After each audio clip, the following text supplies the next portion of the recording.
I feel like there's something hypothetically so amazing for the future of Quant. And what is that? We have to take a look at a post on X by the Quant Network, account. They did post that again back in June 12th. They said last month the ECB, now ECB stands for European Central Bank. So this is very amazing, right? It said again, last month the ECB announced that Quant, alongside almost 70 market participants, including merchants, fintech companies, startups, banks, and other payment service providers, has been selected to work on the ECB's digital euro project as a pioneer partner. Now, why is this amazing? It's because if we take a look at further in this post, it does say that when it comes to Quant, they state how we will play a key role in helping the ECB to develop a secure, trusted, and private digital euro with the programmability and efficiency of modern digital payments. This is very amazing. Now, again, Quant isn't like the only one, right? Because again, it's alongside almost 70 market participants. But I think this really showcases how special Quant is, because if we take a look at Quant, I get it. We've seen Pepe outperform it, right? In the past couple years, we've seen, a bunch of meme coins basically. And the price hasn't been doing the best. But when it comes to fundamentals, I think Quant really is still one of my favorites, because I still view this as something that is fundamentally amazing. And I just don't see what's so bad about it other than the price not really doing the best, in the past couple of years. I get it. Quant had a very good recovery. But in the grand scheme of things, it's kind of just like back more or less to the point in which it was before. And of course, now there's a pullback.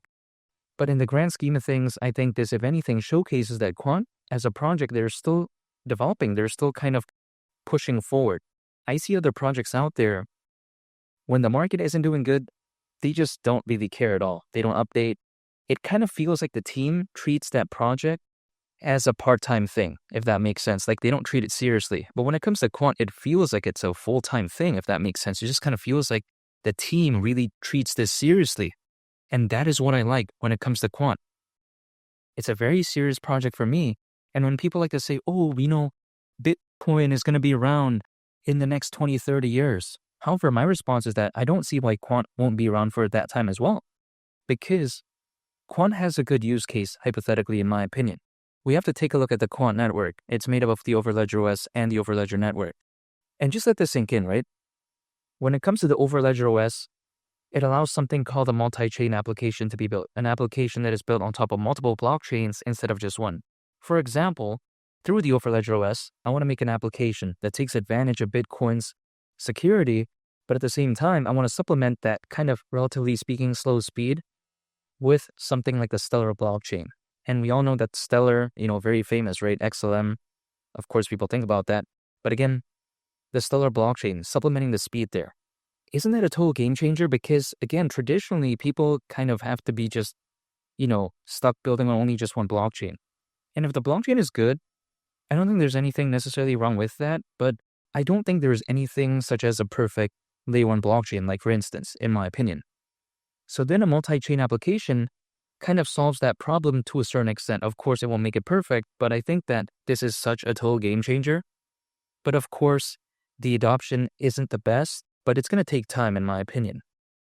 However, only time will tell when it comes to that. But even besides that, we have to take a look at the Overledger network, which is made up of the Overledger OS users. And on there, they can share their data, their apps, their resources, and monetize them.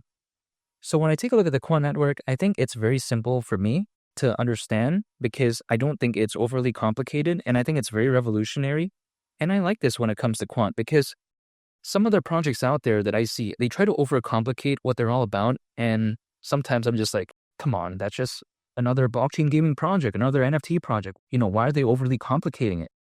I don't get that sometimes. But when it comes to Quant, it doesn't have that vibe. Now I get it. Some people like to say, oh, there's more competitors as of right now, so then Quant is not going to gain attention. Well, here's the thing. Yes, there's more competitors because there's so many launch pads, and then people just launch meme coins and whatnot. I'm totally aware of that. However, the way you take a look at it is this. There isn't really that many viable competitors, because many of these projects, they never really make it to any sort of major exchange. They never really kind of make it to any sort of recognition.